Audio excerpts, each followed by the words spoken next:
Hello my dear students and friends, good morning. ఈరోజు spoken ఇంగ్లీష్లో భాగంగా మనం passive voice, active voice, active voice, passive voice phase 2 part 2 నేర్చుకుందామండి. ఎందుకంటే part 1లో మనం ఈ అసర్టివ్ స్టేట్మెంట్స్, అదే అండి declarative sentences and exclamatory sentences నేర్చుకున్నాము. ఇప్పుడు మళ్ళీ ఒకసారి అసర్టివ్ సెంటెన్స్ రివైజ్ చేసుకుంటూ మనం క్వశ్చన్స్ను ఏ విధంగా పాసివ్ వాయిస్లోకి మార్చాలి అని మనం నేర్చుకుందామా? Yes. Active and passive voice to assertive అంటే ఇంటరోగేటివ్ సెంటెన్సెస్. ఇంటరోగేటివ్ సెంటెన్సెస్ అంటే మీకు తెలుసు కదండి, all questions comes under the category of interrogative sentences. Interrogative sentence అంటే క్వశ్చన్స్, అటు WHO అంటే వేరు, హూ, వై వీటితో బిగిన్ అయ్యే కావాలండి, లేకపోతే హెల్పింగ్ వర్బ్స్తో స్టార్ట్ అయ్యే కానివ్వండి. హెల్పింగ్ వర్బ్స్ అంటే తెలుసు కదా మీకు, is, am, was, were, can, could, shall, should, have, has, had, do, did, does, ఇవన్నీ కూడా helping verbs. Yes, let starts. First start చేసేటప్పుడు మనం చిన్న విషయం గురించి మనం నేర్చుకుందామండి. ఏంటంటే అది transitive verbs and intransitive verbs. Sorry, transitive verbs అంటే ఏమిటి, ఇంట్రాన్సిటివ్ వర్బ్స్ అంటే ఏంటి? ఏంటంటే ఇవి రాకపోతే మళ్ళీ మనకు డౌట్స్ వేస్తాయి. ఇవి కొన్ని టర్మ్స్ ఉంటాయి కదా, టెక్నికల్ టర్మ్స్ ఇవి ఉంటాయి, వీటి గురించి నేర్చుకోవాల్సిందే మనం. Transitive verbs. Yes, transitive verbs.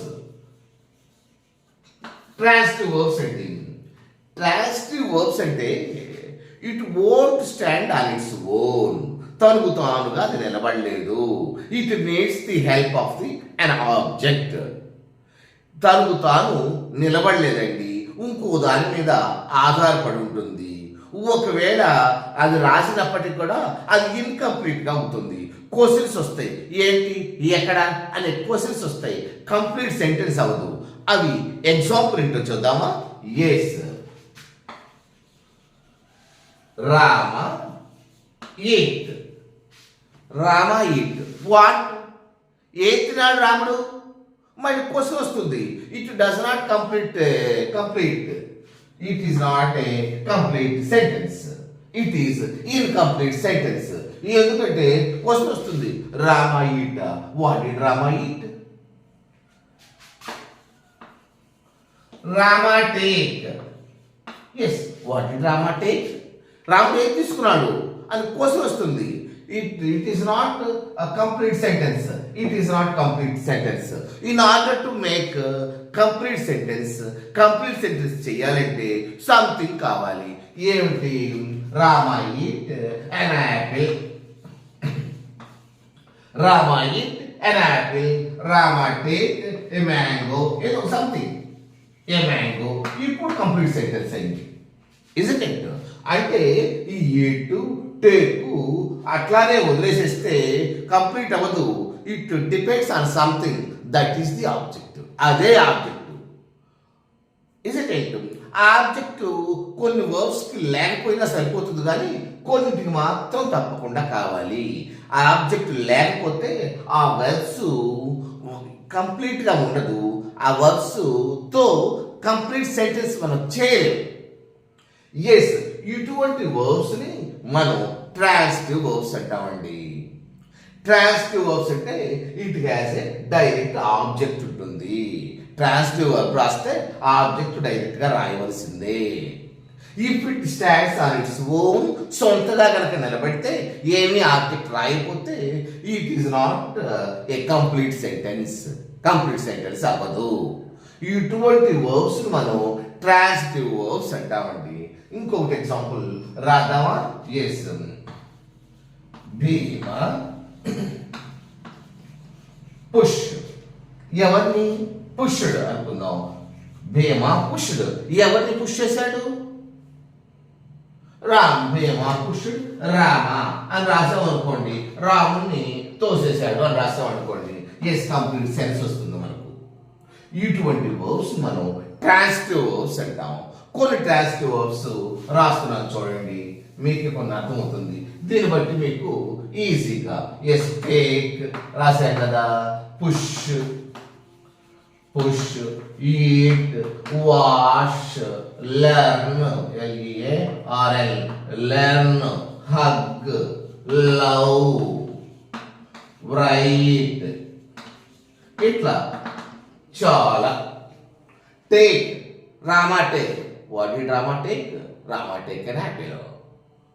Pushed, whom do Rama pushed? Rama pushed Sita. Eat, what did Rama eat? Rama eat an apple. Rama ate an apple. Washed, what did Rama wash? Then wash his shadow. Rama washed a car. Yes, learned, LEARN learn. What did Rama learn? Rama learned Telugu. Let Rama learn English. Yes. Hug. Whom did Rama hug? ఎవరిని hug చేసుకున్నాడు? Rama hug his brother. Love. Whom did Rama love? ఎవరిని Rama love చేశాడు? Rama loved Sita. Write. What did Rama write? Rama wrote an article, ఒక article రాశాడు. అట్లా మనం ఇంతవరకే రాసి 1000 వెబ్స్ వరకే రాస్తే మనకు కంప్లీట్ చేయడానికి మన క్వశ్చన్స్ వస్తాయి. ఎవరిని హక్ చేసుకున్నాడు, ఎవరిని లవ్ చేశాడు, దానికి డైరెక్ట్ ఆబ్జెక్ట్ కావాలి, ఇంకో దానికి హెల్ప్ కావాలి, అదే ఆబ్జెక్ట్. ఇటువంటివే ట్రాన్సిటివ్ వర్బ్స్. మరి ఇంట్రాన్సిటివ్ వర్బ్స్ అంటే ఏమిటి? దీనికి ఆపోజిట్ అనండి, కాంట్రరీగా ఉండేవి ఇంట్రాన్సిటివ్ వర్బ్స్. అంటే ఆబ్జెక్ట్ యొక్క హెల్ప్ తీసుకోదు, అది రాస్తే సెంటెన్స్ కంప్లీట్ గా అవుతుంది. అటువంటి అన్ని కూడా ఇంట్రాన్సిటివ్ వర్బ్స్. మనం కొన్ని ఎగ్జాంపుల్ రాసుకుంటే మనకు ఈజీగా తెలుస్తుందండి. ఇంట్రాన్సిటివ్ వర్బ్స్ ఇవేమిటి? వీటికి అక్కర్లా. రామ స్లెప్ట్, రాము నిద్రపోయాడు. అంతే. ఎట్లా నిద్రపోయాడు? కళ్ళు మూసుకుని నిద్రపోయాడా, కళ్ళు తీసుకుని నిద్రపోయాడా, గురుగు పెట్టి నిద్రపోయాడా అని మనం అడుగుతామా? అడగము. దానికి అర్థం కంప్లీట్ గా వచ్చినట్టే. రామ స్లెప్ట్. దీనికి ఆబ్జెక్ట్ అక్కర్లా. దేని మీద నిద్రపోయాడు, ఏ పరుపు మీద నిద్రపోయాడు అనేది మనకు ఆబ్జెక్ట్ అక్కర్లా. ఈ క్వశ్చన్స్ ఏం రావు, ఇక్కడికి కంప్లీట్ సెన్స్ వస్తుంది. So these verbs are intransitive verbs. Yes. Rama jumped. రాముడు దూకాడు. గోతులో దూకాడా, గోతు పైకి దూకాడా, పై నుండి దూకాడా, కింద నుండి దూకాడా మనం అడగం. రాముడు దూకాడా. That's all. ఇటువంటి వర్బ్స్ ఇంట్రాన్సిటివ్ వర్బ్స్. ఇట్లా కొన్ని రాద్దాం చూడండి. స్లీప్ ఇప్పుడే రాసుకున్నాం కదా. Stay, come, come, jump, arrive, cough, listen, yes, ఇటువంటి ఎట్సెట్రా.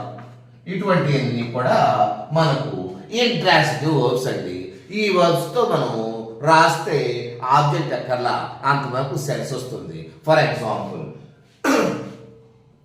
రామ స్లెప్ట్, రాము నిద్రపోయాడు. ఇందాక చెప్పాను. హీ స్టైడ్, అతడు ఉన్నాడు. నేనున్నాను మనకు డైలాగ్స్ కూడా ఉన్నాయి కదా. ఐ స్టైడ్, అతను ఉండాడు. ఎస్, రామ కేమ్, రాముడు వచ్చాడు. అంతే. ఎక్కడికి వచ్చాడు ఏంటో అడగం కదా. ఈ జంప్డ్, అతను జంప్ చేశాడు. హీ అరైవ్డ్, అతను వచ్చేసాడు. Yes, he arrived at 5 PM, అతను 5 PM వచ్చేసాడు. 5 PM అనేది ఆబ్జెక్ట్ కాదండి. ఎస్, కాఫ్, హీ కాఫ్డ్, అతను తగ్గాడు. అంతే. కోరిన దగ్గ లేకపోతే ఏ తగ్గాడు అని మనం అడగం. లిసెండ్, హీ లిసెండ్, అతను విన్నాడు. ఐ లిసెండ్, నేను విన్నాను. ఐ స్టడీడ్, నేను ఉన్నాను. ఉన్నాయి కదండి, కంప్లీట్ సెంటెన్సెస్. ఇక దానికి ఆబ్జెక్ట్ అనేది అక్కర్లా. ఇటువంటి వర్బ్స్ ని ఇంట్రాన్సిటివ్ వర్బ్స్ అంటామండి. ఎస్. ఇంకొక చిన్ని పుట్టిన చేసుకున్న తర్వాత మనం డైరెక్ట్ గా సబ్జెక్ట్లోకి వెళ్ళిపోతాం. ఎస్ సబ్జెక్టు వర్బ్ ఆబ్జెక్ట్ మూడు ఉన్నాయి కదా. చూద్దాం చూడండి. Rama ate and apple. రాముడు యాపిల్ తిన్నాడు. ఏం చేశాడు? పని ఏంటి? Verb. Verb is an action. అదొక యాక్షన్. ప్రతి యాక్షన్ కూడా ఒక వర్బేనండి. Sit verb, stand verb, walk verb, run verb, see verb, close verb. Every action is a verb. అందుకే వర్బ్ కి డెఫినేషన్ ఏమిటి? Verb shows some action. Verb shows some action. Yes Rama ate and apple. Yes ate అనేది verb. అయితే తిన్నవాడెవడు? పని చేసిన వాడెవడు? Yes doer. Doer in the sentence is the subject. Yes ఇతను పని చేశాడు, సబ్జెక్టు. ఎస్ ఆ యొక్క ఏట్ తిన్నాడు, ఆ యొక్క యాక్షన్ ని రిసీవ్ చేసుకుంది ఎవరు? An apple. ఇది ఆబ్జెక్ట్ అండి. The effects of an verb is received by object. Object చేత రిసీవ్ చేయబడుతుంది. ఎస్ ఈ సబ్జెక్ట్ వర్బ్ ఆబ్జెక్ట్ వీటి గురించి ఇంతకు ముందు పార్ట్ 1 లో వివరంగా చెప్పాను. అవసరం మళ్ళీ ఒకసారి చూడండి దాన్ని. ఎస్ మనం ట్రాన్సిటివ్ వర్బ్స్ సబ్జెక్ట్ ఆబ్జెక్ట్ రాసుకుందాము. Let us go to the subject. Yes Rama killed Ravana. ఎప్పటి నుంచో వస్తుంది ఎగ్జాంపుల్ కదా. ఇప్పుడు కిల్ ఎవరు? కిల్ చేశారు. పని చేసింది ఎవరు? రాముడు. ఈ పని చేసింది ఎవరు? రాముడు. కనుక సబ్జెక్ట్ ఇస్ డూ అనుకున్నాం కదా. చేసేవాడి సబ్జెక్ట్ అనుకున్నాం కదా. ఈ పని రిసీవ్ చేసుకుంది ఎవరు? రావణ. రావణ అంటే ఆబ్జెక్ట్. ఇదేమో వర్బ్ అండి. ఏ సబ్జెక్టు వర్బ్ ఆబ్జెక్ట్ మనం నేర్చుకున్నాం.